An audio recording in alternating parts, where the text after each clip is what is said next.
DGG les grandes gueules aujourd'hui sur RMC avec Joël Dagosseri, chargé clientèle dans le logement social, notre avocat maître Gilles William Golnadel, notre médaillé, le fromager Johnny Blanc. On a un champion du monde de fromage.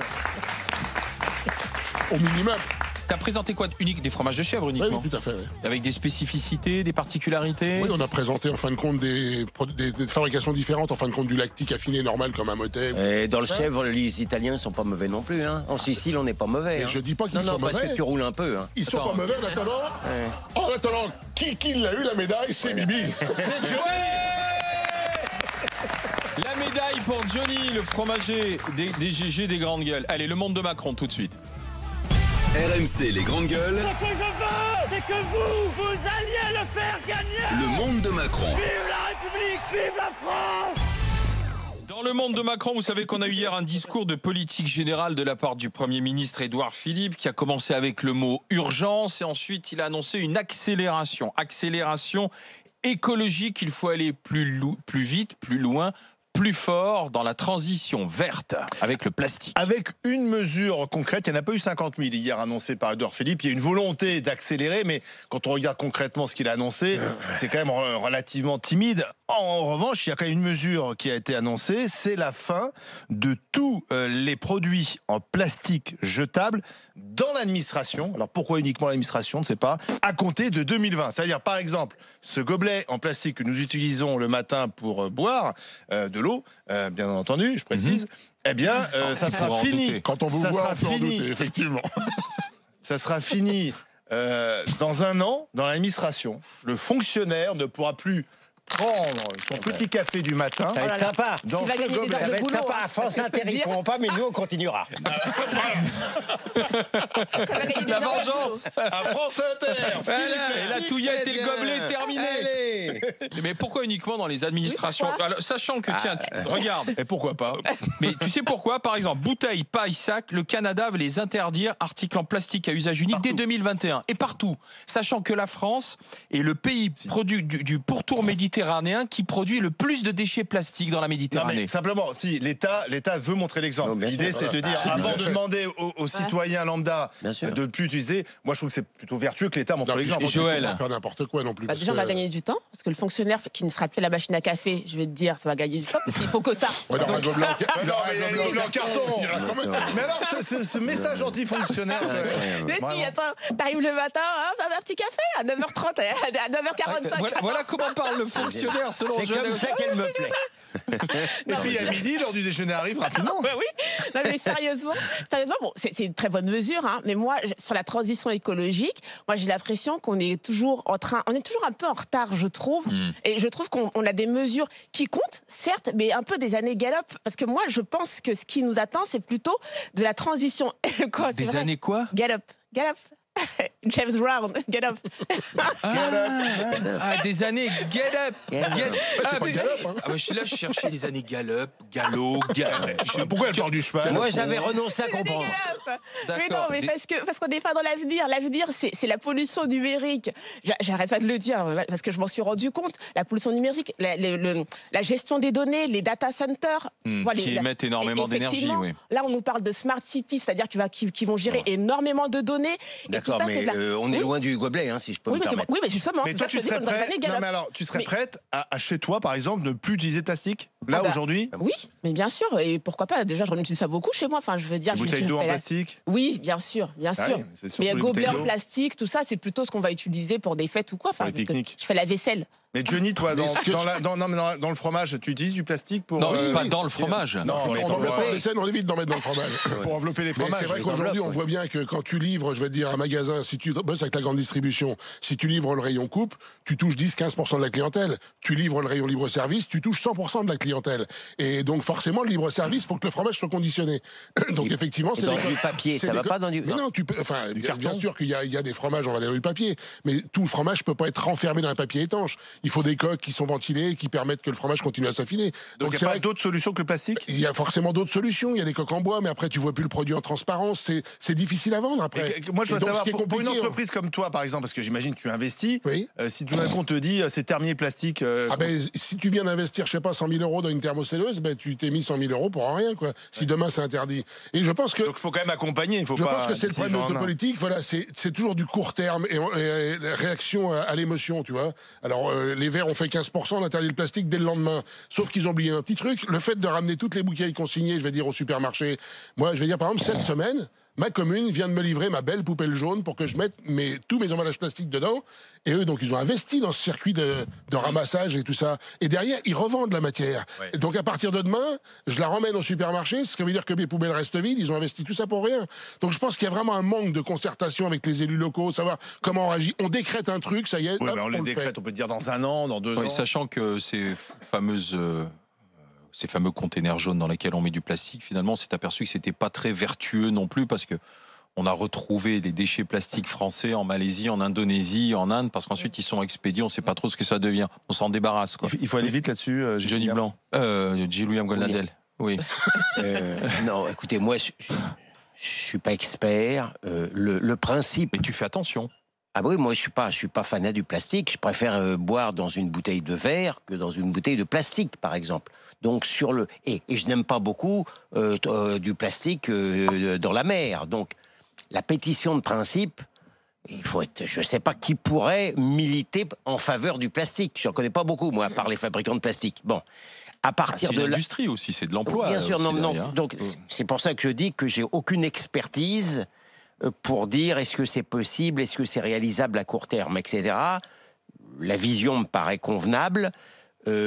De vouloir justement, dans l'administration, prohiber justement les objets en plastique qui ne sont pas indispensables, je trouve que c'est pas mal. Je ne suis pas... je suis pas étranger, effectivement, comme le dit Johnny, à la démagogie. Mais quelquefois, il y a des scènes démagogie. Donc, très sincèrement, le symbole, je le trouve plutôt convenable. Voilà. Ce que je voudrais être sûr, par contre, c'est quand tu dis, par exemple, qu'il y avait un doute sur comment sont retraités ces déchets des poubelles et compagnie. Oui, mais je veux dire, pourquoi le supermarché serait plus vertueux quand tu mets au compacteur, au lieu de le mettre à la déchetterie, tu le mets au supermarché? Pourquoi ce sont les mêmes qui recycleront le plastique? Donc les circuits sont les mêmes. C'est très bien que maintenant, quand tu vas au supermarché, on te donne, si tu le souhaites, un emballage en papier, en carton, je sais pas en quoi il est. Il est plus en plastique la plupart du temps. Il est question que tu ramènes toutes tes bouteilles de plastique seront consignées. Comme on avait les consignes pour les bouteilles de verre, on les aura pour le plastique. Tu les ramèneras en magasin dans un conteneur, tu les mets dedans et on te donnera 1 centime par bouteille que soit tu verseras à une association, tu as un bouton jaune, un bouton vert, soit c'est l'association, soit c'est une réduction sur ton achat.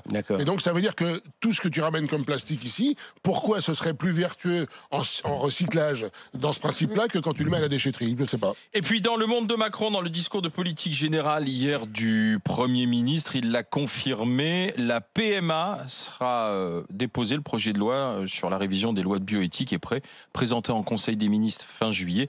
La PMA, la procréation médicalement assistée pour toutes les femmes. Oui, parce que la PMA existe pour les couples hétérosexuels qui ont des problèmes de fertilité, de stérilité ou de fertilité.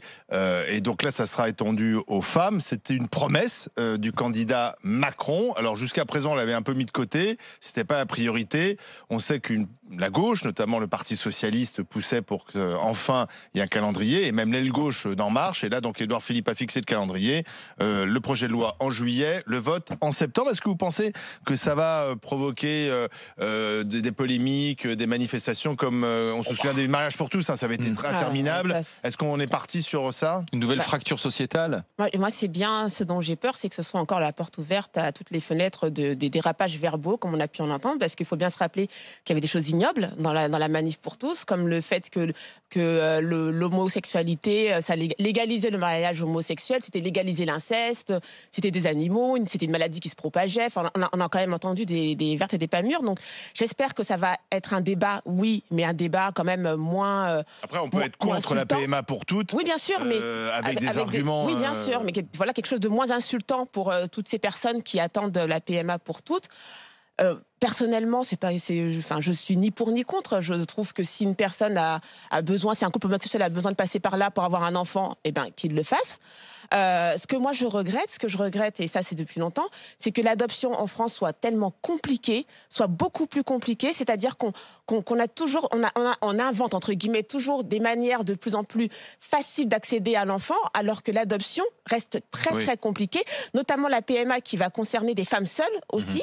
Quand tu es une femme seule et que tu veux adopter, je peux te dire que c'est encore plus compliqué quand tu es un couple. Donc il faudrait quand même comprendre que les gens se tournent aussi beaucoup vers la procréation assistée, parce que pour avoir une adoption, c'est hyper compliqué. C'est plus facile d'aller faire un enfant, entre guillemets, et j'emploie des guillemets quand je dis fabriquer un enfant. C'est pas la même démarche. Oui, mais il faut savoir aussi que des gens ont renoncé à l'adoption à cause de ça. Mais tu vois, tu parles de fracture au sein même du gouvernement. Ce matin, Bruno Le Maire, le ministre de l'économie, dit « Je m'interroge ». J'ai des doutes, tu vois, sur la PMA, et il dit bien sûr, mais à la limite au sein de la majorité, comme c'était une promesse du candidat qui l'a rejoint. Philippe lui-même avait dit qu'il n'était pas convaincu au début. Et là il dit je m'interroge, je vais écouter attentivement. Je pense qu'on est vraiment sur un discours de faux cul sur le fait de la PMA. Oui, parce que quelque part, on sait très bien que les gens vont quoi? Ils vont en Belgique, ils vont ailleurs, ils vont. Voilà, donc ça change strictement rien. Les questions qu'il y a à se poser, à mon avis, sur la PMA, c'est de se dire. Bon, si, c'est un vrai sujet. Mais tout à fait. Le remboursement, puisque la PMA pour les couples hétérosexuels, c'est remboursé. Est-ce que ça le sera pour les femmes? La barrière qui va être difficile, ou célibataires. La barrière qui va être difficile à ne pas tomber, en fin de compte, c'est le fait de dire voilà. Alors donc, les femmes homosexuelles auront droit à l'enfant et les hommes homosexuels n'y auront pas droit sans la GPA. Et donc, après, on va aller vers la GPA. Voilà, donc c'est ça. Et après, moi, ce qui m'intéresse plus, c'est de savoir effectivement si demain on met ça en place. Au niveau de la filiation, comment, je vais dire un truc, moi je suis enfant né de GPA, est-ce que je retrouve mon père, si j'en ai envie, facilement ou pas? Et moi je pense que ça c'est un vrai sujet de société. Tous les gamins, je veux dire, ont été ne serait-ce qu'adoptés. On voit bien, moi j'ai le cas dans ma famille, on voit bien qu'il y a un moment où c'est la quête de leur vie, c'est de retrouver tes origines. Mais il me semble qu'il n'y a pas dans la loi bioéthique une levée d'anonymat sur les donneurs, il me semble. Je pense que si on doit en parler, c'est le débat. C'est un vrai débat. William Grenadel, PMA. Moi, je suis pas emballé du tout par la PMA. Et je vais pas me forcer à être soi-disant moderne pour vous dire que j'ai plus qu'un doute, j'ai une hostilité. D'abord, je sais pas ce que c'est que le droit à l'enfant, moi. Non, le droit de l'enfant, oui. Mais le droit de l'enfant, oui, je sais pas ce que c'est que le droit à l'enfant. Je continue de penser que la cellule familiale, c'est un papa et une maman. Et les psychologues eux-mêmes sont divisés. D'aucuns pensent que ça se passe très bien dans les couples homosexuels, hein. Mais les psychologues sont quand même divisés sur le besoin d'identification au père, par exemple. Et puis se pose ensuite, tu as bien posé la question, Johnny, dès l'instant, alors sur le remboursement, dès l'instant où le remboursement sur les PMA hétérosexuels est acquis, le lendemain matin à 9h, où la PMA entre femmes sera acquise, elles demanderont, et elles auront raison, elles l'obtiendront. Au nom de l'égalité. Au nom de l'égalité, de la lutte contre le sexisme, si j'ose dire, au remboursement. Ça va pas être, il me semble, une très bonne affaire pour les finances publiques d'un pays en quasi-faillite. D'ores et déjà. Hein. Après, ça ne concerne pas non plus beaucoup de monde. Non, mais c'est jamais. Ça compte. Non, bon, donc. Et puis, effectivement, le problème de l'origine, du droit, cette fois-ci, à connaître ses parents, et le gouvernement lui-même ne sait pas comment le faire, puisqu'il va s'en remettre au Conseil d'État pour savoir comment on va faire. Donc, et ensuite, il y aura la GPA. Donc, où que je tourne mon regard. Pardon, alors tu dis, alors bien sûr qu'il y aura polémique. S'il y a vraiment un pays où on ne fait pas l'économie de polémique, puis c'est normal qu'il y ait des polémiques là-dessus. Tu caricatures un peu les thèses de la manif pour tous, qui a eu des slogans. Non mais dès l'instant il y aura polémique, il y aura des cons. On a rendu des choses qui étaient horribles quand même. Il y aura des insultants, il y aura des homophobes, etc. Le débat, c'est autre chose. Pas. Le débat sur le mariage homosexuel était un débat licite et légitime. Dans un instant, Édouard Philippe, discours de politique générale hier, des mesures de réforme qui nous paraissent être de droite. Est-ce qu'Édouard Philippe, c'est le nouveau leader de la droite, finalement 32-16? C'est la question grande gueule et on en parle avec vous en direct sur RMC. A tout de suite. RMC, 9h midi, les grandes gueules.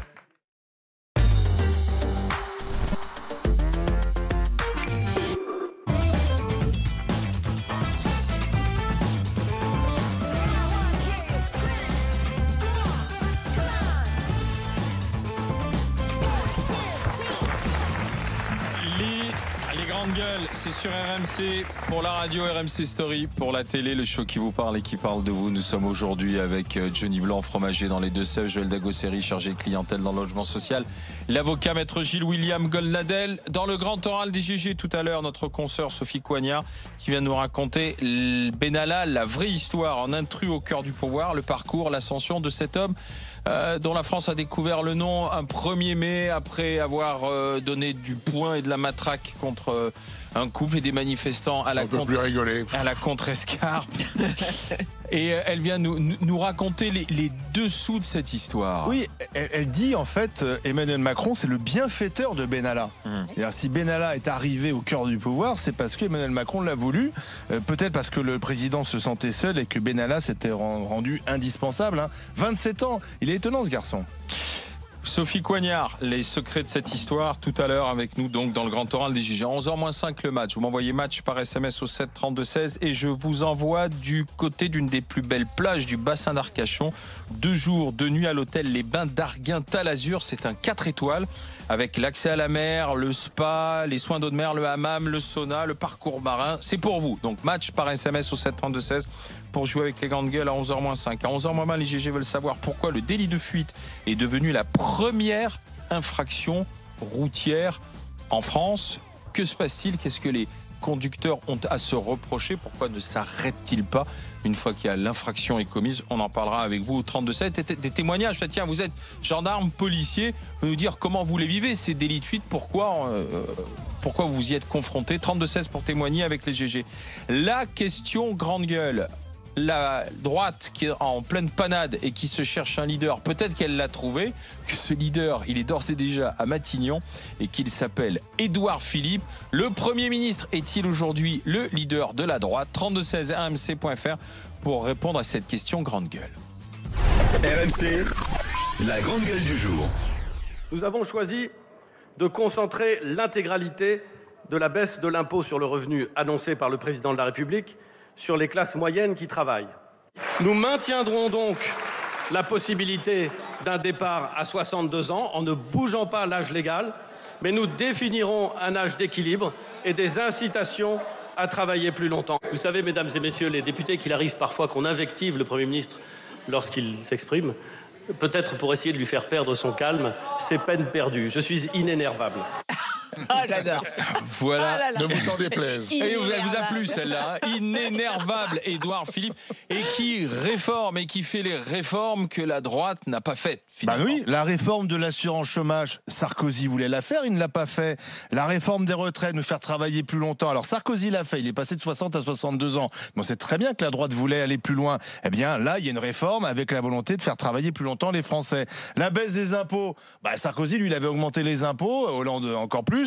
Édouard Philippe, il les baisse. Le débat annuel sur l'immigration, à droite, certains voulaient le mettre en place, ils l'ont pas fait. Ne cherchez plus, on dit la droite est orpheline depuis la défaite de Sarko en 2012. C'est terminé. Édouard Philippe est le nouveau patron de la droite. Monsieur Johnny Blanc. Ce serait assez rigolo de les voir se présenter l'un contre l'autre aux prochaines présidentielles. Ce serait quand même assez cocasse. Non, mais moi, ça me convient tout à fait. Moi, je reconnais sincèrement, j'étais pas macroniste pour dessous, je l'ai assez dit sur ce plateau. Aujourd'hui, moi, je vais être pragmatique. La vie de mon entreprise, tout va bien. On se porte bien. Tous les collègues avec qui je discute autour, tout le monde bosse, tout le monde développe. Donc ça ne va pas si mal que ça en France. Faut arrêter d'être toujours aussi pessimiste, quoi. Donc de toute façon, je pars du principe qu'on a un gouvernement en place pour 5 ans. De toute façon, qu'on fasse ce qu'on voudra, il faudra faire avec. Alors, s'il y a des choses qui vont bien... Est-ce qu'il a annoncé hier, ça te convient? Il faut être assez honnête. Mais ça me convient tout à fait, l'allongement de la durée de travail. Mais bien sûr qu'il faut le faire. On fait comment? Donc on attend, on diminue les pensions. Qui est prêt à vivre avec les retraites qui sont déjà quand même pas énormes? Qui est prêt à vivre avec moins? Et moi, je le vois aujourd'hui, je veux dire, dans mes salariés, j'ai 2 retraités. Les mecs qui sont en retraite, ils reprennent un boulot derrière. Parce qu'en fin de compte... Quel âge? 85 ans et... Non, 66 ans. Oui. 66 ans, mais nous, par exemple, je cherche par exemple des chauffeurs routiers aujourd'hui qui, pour faire nos ramassages de lait, où c'est un boulot qui prend 4 heures par jour, 4-5 heures par jour, ça leur fait un complément de retraite qui est tout à fait appréciable pour eux, et ça leur va bien. Et quand j'appelle des copains transporteurs pour me dire, tu connais pas un mec qui est en retraite et tout, il me dit, tu rigoles, si j'en connaissais un, je l'embaucherais tout de suite. Il me dit, j'en ai un, par exemple, j'ai un pote transporteur, il a un mec qui a 72 ans, qui fait la route, qui part la semaine encore. Donc quelque part, on voit bien que les gens... Est-ce que c'est ça vraiment le progrès? Je te dis pas que c'est le progrès, mais je m'aperçois autour de moi qu'il y a un paquet de gens qui sont en retraite. Oui. Et notamment, moi j'ai des copains qui ont bénéficié des retraites à 56 ans, 57 ans, et qui disent aujourd'hui, j'aurais jamais dû partir à cet âge-là, j'aurais dû continuer à bosser. Et les gens s'emmerdent au bout d'un faut être clair. Il y a un paquet de gens qui sont chez eux qui s'emmerdent. Donc reprendre une activité à temps plein, non. Mais je veux dire, bosser, je veux dire un peu plus, et puis améliorer ta retraite à la fin. Et avoir une occupation. Alors évidemment, pas pour tous les boulots. T'as des gens qui ont fait des boulots qui sont épuisés. Mon père était ouvrier maçon toute sa vie, je veux dire, il a été arrivé à la retraite, il était rincé de partout. Voilà, bien sûr qu'il n'aurait pas continué. Mais après, je vais dire, voilà, j'imagine que dans ce qu'on fait aujourd'hui, même s'il faut qu'on fasse 2 ans de plus. Donc finalement, toi qui intrinsèquement, qui a toujours été un électeur de droite, tout à fait. Ce que fait ce gouvernement, ça te va bien. Donc finalement, t'as plus besoin d'avoir les Républicains, t'as Édouard Philippe à Matignon. Mais moi, je me cache pas qu'aux européennes, c'est la première fois que j'ai pas voté à droite. Pour la bonne et simple raison que quand j'entends des bel amis prendre des positions religieuses, mais on s'en fout. Qu'est-ce qui vient nous emmerder avec ça au niveau de la droite? On n'est pas là pour parler de religion, on n'est pas là pour parler de politique et d'économie. Voilà, c'est tout. Donc qu'ils arrêtent leur cinéma avec tout ça, et peut-être que les électeurs rentreront au bercail. C'est tout. D'accord. Pragmatique. Là-bas, t'as ton leader de droite, il s'appelle Édouard Philippe et il bosse à Matignon. Pour l'instant, ça me convient. Joël Dagosseri. Écoute, c'est le boss. C'est le boss. C'est le boss. Édouard Philippe, c'est le boss. C'est le boss des boss. Le new boss. Non, attends, écoute, moi, je l'avais déjà dit il y a quelques mois, peut-être un an, c'était la révélation. Si on devait donner un prix, révélation masculine du quinquennat. Mais la question, c'est le boss de la droite. Oui, le boss de la droite. Mais c'est le boss, mais c'est le de la droite. C'est le boss, quand je dis c'est le boss, c'est de la droite. Et de la gauche. Et de la gauche, et de tout. Ah, de tout. Oui, non, mais de tout, pour moi. Déjà, parce que, je vais te dire, c'est l'homme du président. Quand tu vois que tout le monde a quitté le navire, il y a les rares qui étaient le navire quand même, Collomb, celui qu'on disait quand même très proche, qui avait fait la campagne de Macron, évidemment, etc. le plus fidèle, c'est Édouard Philippe. Voilà, Nicolas Hulot, avec la crise des Gilets jaunes.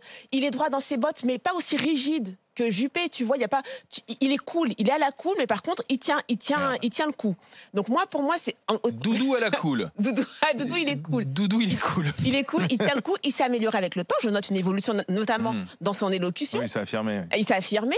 Et alors, le point négatif que je dirais pour moi, c'est que je voudrais qu'ils fassent attention à cette envie. Ils ont une gloutonnerie en marche, c'est-à-dire qu'ils veulent absorber tout et tout le monde, la droite, la gauche. Ça a l'air bien comme ça sur le papier. Finalement, c'est ce qui se passe quand même, quand tu regardes les bien sûr. Il faut une opposition. Ça a l'air bien sur le papier. En démocratie, mais attention, je sais que Macron est très à l'américaine. Moi, je ne souhaiterais pas me retrouver avec un bipartisme, c'est-à-dire le FN d'un côté, enfin le RN d'un côté et En Marche d'un côté. J'enjoins les. Je sais pas si c'est ça, j'enjoins. Oui. L'opposition a résisté. Mais c'est pas cohérent. A résisté. Mais puisque t'as le boss. Oui, mais il est le boss. Mais je te dis, mais j'ai le droit d'émettre quand même. Non. Mais bien sûr, il est le boss aujourd'hui. Mais je te dis que je ne souhaite pas qu'on soit dans un bipartisme. Je ne souhaite pas que ce soit pour la santé démocratique de son pays. C'est ce qu'elle veut dire. D'être meilleur que Marine Le Pen. Mais bien sûr, bien sûr. Mais je trouve que la gloutonnerie, je trouve que quelque part, je crois que ça va nous desservir. Édouard Philippe est-il nouveau patron de la droite? Non, 51% sur rmc.fr. C'était pour te donner un élément supplémentaire pour nourrir ta discussion, mon cher. Et sur Twitter, regarde, non, 55%. Écoutez, moi, je connais Édouard Philippe depuis des années, du temps où je faisais de la politique. Et vous m'aurez jamais entendu ici, quand il est devenu Premier ministre, le traiter de traître, si j'ose dire, parce que je n'ai considéré qu'il n'a jamais trahi ces idées que j'ai toujours situées plutôt au centre-gauche. Peut-être au centre-droit, selon les critères économiques de Monsieur Blanc. Mais moi, personnellement, selon mes critères sociétaux de droite, j'ai toujours considéré Édouard Philippe avec beaucoup de respect, comme un type du centre-gauche. Donc c'est le patron, mais c'est pas le patron de la droite pour moi. Ce matin, de quoi on a parlé ce matin? Réforme PMA, écologie. C'est pas ce qui vient n'est pas spécialement de mon point de vue à moi. L'irresponsabilité pénale pour les mineurs, qui n'est pas les mêmes conceptions religieuses de Bellamy, mais qui est quand même des conceptions sociétales. Ça me paraît pas très à droite, les enfants.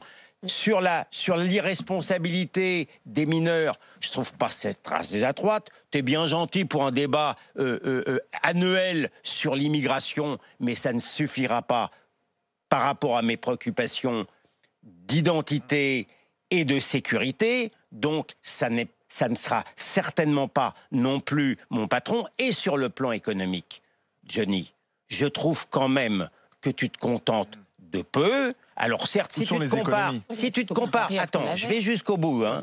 Si tu te compares aux autres d'avant, je reconnais que ça va plutôt dans le bon sens. J'entends rien du tout. J'entends que dalle sur les économies d'un pays, encore une fois, en faillite virtuelle. Le déficit public, à mon avis, on bat les records. Tu es en ce moment dans un état, je te trouve, toi, là, non, mais tout de suite, il a eu ses chef médailles, d'entreprise, voilà, il est un champion du monde. Je te trouve en ce moment dans un état de satisfaction que je te souhaite de continuer à ressentir, mais que je ne partage aucunement. Alors il est où le boss de la droite pour toi? Et pour terminer, il est où le boss de la droite? Pour terminer, pour être tout à fait complet et je l'espère honnête, c'est pas facile de gouverner en France économiquement à droite. Là, ils sont dans la ruse, dans la rouerie en ce qui concerne l'âge de la retraite, mais je comprends cette rouerie parce que sinon, il va encore avoir des manifestations. Du coup, si Édouard Philippe, c'est un leader du centre, de centre-gauche pour toi, donc Gilles-William Goldnadel, où est le leader de la droite? Mais justement, le problème, c'est que contrairement à Madame Joël, contrairement à Madame Joël, qui souhaite, je ne sais pas pourquoi de son point de vue, Madame Joël, voilà, je ne sais même pas de son point de vue pourquoi elle souhaite une opposition, uniquement peut-être pour le décor. Non. Mais je pense qu'il y a pour une alternative. Place, Dieu merci encore, en France, à des gens qui partagent avec moi des conceptions sur le plan économique plus libérales, sans être non plus dans un libéralisme. Le boss de droite, il est où? Mais où sont-ils? Le problème, moi, je veux dire, je suis quelqu'un de pragmatique. Comme je t'ai dit, ils sont là pour 5 ans. Je veux faire avec parce que de toute façon, je n'ai pas le choix. Donc, je vais faire avec. Par contre, je vais dire un truc, je demande qu'une chose, moi, que la droite me propose quelque chose aux prochaines échéances, et là, je reverrai ma position. Mais aujourd'hui, je vais dire à droite, excuse-moi, monsieur Wauquiez, qu'est-ce qu'il nous a proposé pour les européennes? Donc, je suis désolé, il n'y a rien, il n'y a personne en face. Mais c'est pas parce que Wauquiez a raté que... Moi, le premier, je vais dire un truc, toutes ces baisses d'impôts, ces machins qu'on s'en contrefouille. Enfin, moi, je vais dire quelque chose, je te donne rendez-vous, je suis certain que monsieur Blanc... Reviendra Robert Caille. Tu parles dans 15 jours, il vociférera encore plus que moi sur ce qui se passe. T'en fais pas. Le paradoxe, c'est que comme on sort de plusieurs quinquennats où il ne s'est pas passé grand-chose. Où les présidents n'ont pas tenu leurs promesses. Sarkozy, je suis désolé, moi c'est ma théorie, il a été battu parce qu'il n'a pas fait ce qu'il avait dit qu'il ferait. Hollande, il a dit tout et son contraire. Hein. Les financiers, ce sont mes ennemis, puis finalement, il fait une politique de l'offre. Bref. Donc Macron et Philippe, ils font un peu. C'est très insuffisant, on est d'accord, il n'y a pas de suffisant le déficit public, la dette, mais comme ils font un peu et qu'ils sont relativement cohérents, Édouard Philippe, il change pas de braquet. Hein. Hier, il a confirmé ce qu'ils font depuis 2 ans, en mettant un peu plus de verbe. Enfin bref, donc finalement, on se dit, voilà, enfin, on a des gens à peu près cohérents et c'est ça qui fonctionne. Alors, est-ce qu'Édouard Philippe est le nouveau patron de la droite? 3216 rmc.fr, le hashtag GGRMC qui vous sert à réagir aussi via les réseaux sociaux. Vous prenez la parole, vous êtes grande gueule avec nous en direct sur RMC Story avec Gilles-William Goldnadel, Johnny Blanc et Joël Dagosseri. À tout de suite. RMC jusqu'à midi. Les grandes gueules.